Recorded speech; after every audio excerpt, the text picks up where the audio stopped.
এটাই বীজ আছে। তো যেগুলো বীজ আছে সেগুলোর থেকে আমি লাগিয়ে নেব।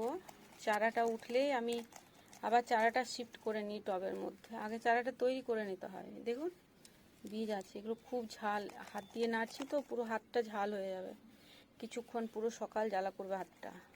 তাও গিয়ে তো আমি সাবান টাবান দিয়ে ধুয়ে নেবো, এই কটাই ফেলবো, আবার রেখে নিয়ে যদি না উঠে তখন আবার উঠবো।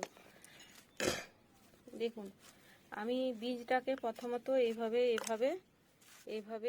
একটু ফুক ফুক করে নেব, তারপরে আমি